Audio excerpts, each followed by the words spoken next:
Finally got me a tripod, so now I can work and have two hands. Check it out. Ain't really got much going on today. I think I'm gonna try to get the motor and transmission together. I'm not gonna do the torque converter and everything. I'm basically just gonna bolt them.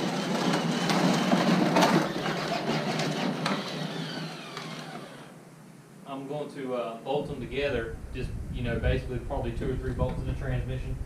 Like I said, I got these new motor mounts. I'm gonna just set everything in there, and I'm gonna make sure it's gonna fit. Which if it ain't gonna fit, we're gonna make it. But I'm gonna try to get the plates at least cut out today, and I might tack them in. Like I said, I don't have my generator, so they're not going to be burned in hot enough to basically my satisfaction. I don't get enough power off the house, so my welder won't burn as hot. So we'll get all the plates cut out, and we'll get started, and hopefully have some success today. Oh, buddy, we'll go get on your truck and ride.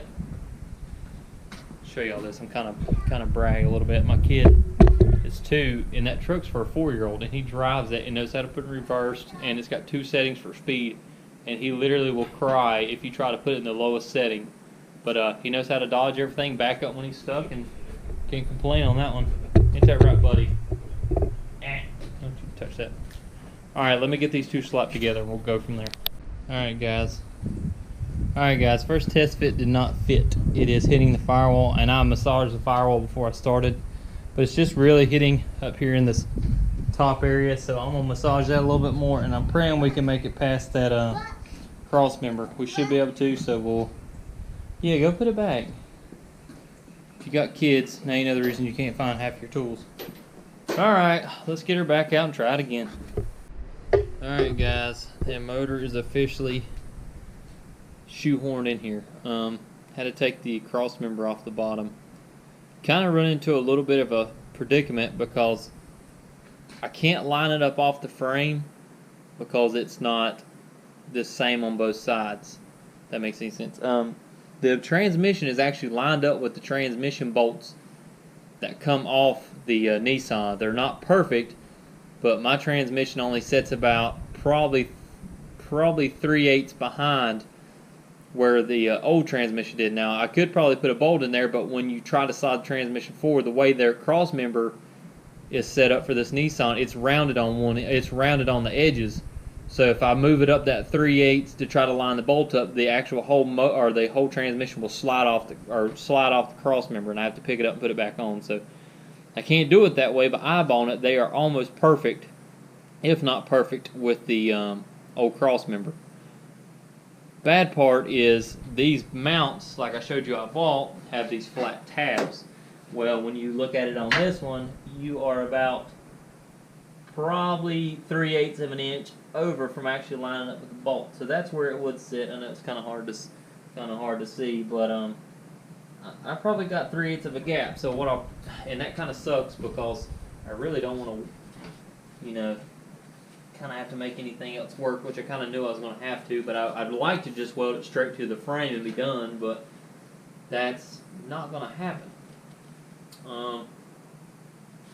So I guess what I'll do is I'll find me a thick piece of plate, and worst case I'll have to double up. I think I got the same piece of plate that I made the shifter out of, and I'll just cut me a square and I'll weld that straight to the frame and weld to this. Like I said, it's kind of weird because I can't line it up the way you normally line up to put a new motor in, but I guess when you're making stuff work, you kind of have to think outside the box.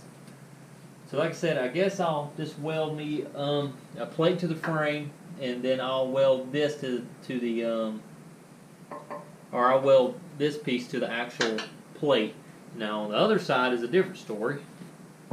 If I move kind of like this tripod thing. Over here, you're too close. Let me see if I can. You are too close. So I'm gonna have to hold this tripod. It ain't gonna sit over the edge. But see, on this side, I'm gonna have to cut a lot off because it's just relatively closer on one side, and I don't know why. But if I try to pull a measurement from the front, from the inside of the frame on both sides, I'm like 1.5 inches off. But I got my motor set in level and transmission bolts lined up, so I'm just gonna have to roll with it like that. It's kind of a little funky, but I'm pretty sure when I done the LS swap in the Ford Ranger, I had the same problem where it was centered, but it didn't look centered.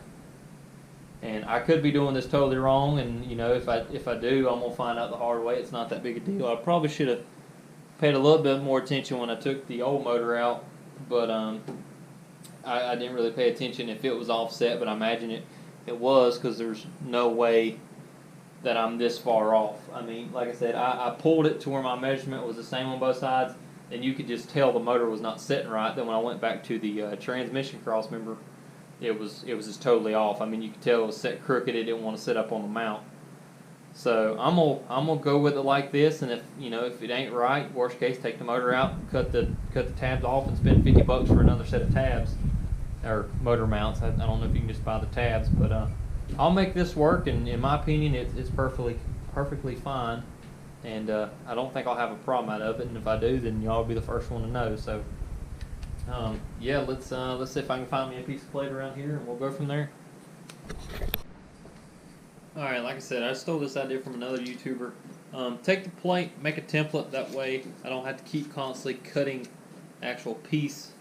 Other than that, it is ready to start mocking these little pieces up. So I'm going to cut one or two and show you what results I got. Like I said, the other side's got a little bit of a gap, so I'm going to do this close side. I only got one cutting wheel here, so I'm going to do the passenger side, and that way I can show you the process I'm going to use. And yeah, well, let's get after it.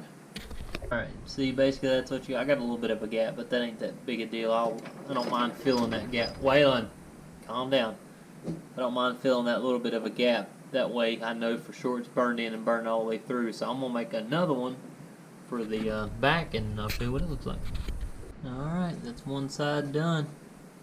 So like I said, I'll just have to trace those onto that piece of metal and tack them in. Like I said, I might be able to get this side at least tacked on tonight, but most likely I'll not be able to do the other side. I only got one cutting wheel, and this side is pretty hellish of a gap. So we'll see what we can get done. I'll make these other two. Maybe I can cut that plate, but I don't really see that happening. But we'll see what we can get done.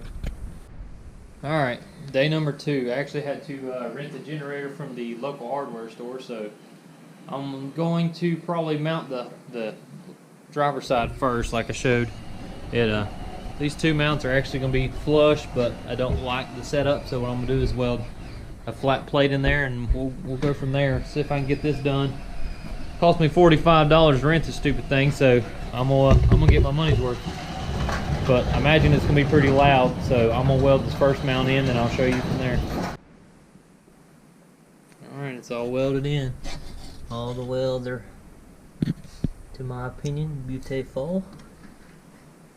And officially in. It's calling for rain tomorrow, so it's kind of nice to get everything done tonight.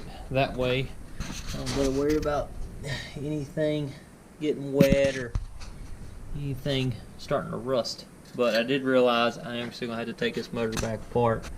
I don't know why, if my piston rings, I don't know why they are rubbing the cylinder walls as bad. Some are not rubbing at all, and some are rubbing it pretty bad, so I don't know if there's some burrs on the end of the rings. I was pretty sure I cleaned it all off, but this one right here, it's got a, I don't know if you can see, but it's got a little bitty scratch, and it's enough to catch my nail, so I'm going to take that back apart. There's no point of cranking it up and making it worse when I got to take it back out anyway, so I'll take it back apart and take me, 45 minutes to an hour to get it back apart, and I only got just take the pistons out, so it won't be that awful bad. And realize I got a bunch of trash, so I might just strip it back apart and go through and clean everything out, just because moving it around and not having the heads on it, putting that towel on it, I don't realize it, which it wasn't on the ground till now, but I definitely need to take a little bit better care of it. So what I'm going to do is I'm going to pull it back out probably tomorrow or sometime this weekend, whenever I get some time, and go back through it, which like I said won't take me very long, and then we'll slap all the finishing parts on. My head gasket. Supposed to be here I think Thursday, so when they get here will be good, which I'll probably, to be honest with you, I'll probably just push it. Nah, forget. I'm so indecisive. I guess I'll just go ahead and take the motor back out. The mounts are finalized, so when I put it back in, transmission mount's not finalized, but as long as the motor mount's in, I can make the transmission mount. you know, while I'm under it. And by then, my generator will be back in it. I'm having to, like I said, rent that one. So, yeah, that's about it.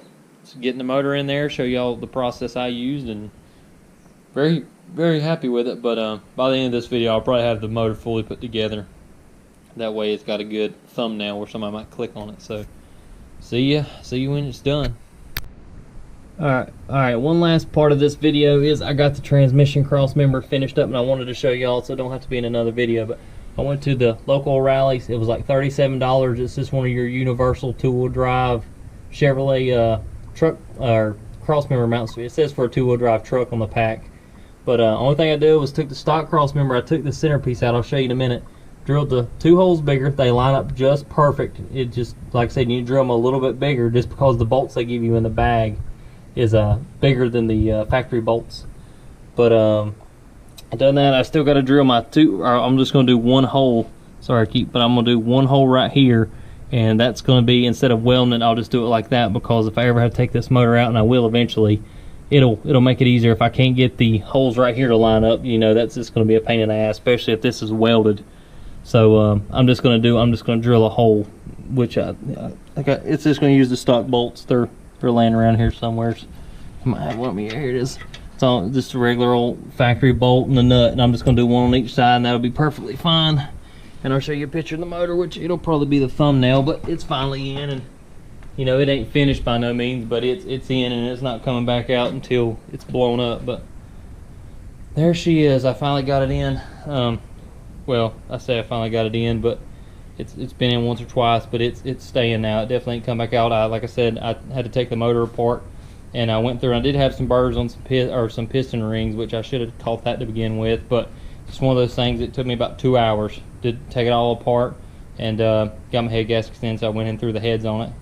Probably put my valve covers. I was going to run a LS1 intake, but I really want it to sit higher, so I'm going to run the truck style intake manifold, and I definitely need to get that cleaned up. Other than that, I think the next step is of course button up the motor, which I probably won't video that because there's really nothing to it, and probably start on the turbo piping. That, and I'll have to get my drive shaft made, which I can't do that. I'll have to go get some measurements and have that done by a professional. But other than that, that's about it. So I hope you enjoyed the video. Got any questions, thing like that, just comment and I can tell you the way I done it, but I'm pretty sure I done pretty good job explaining in my opinion. So hope you liked the video, and stay tuned.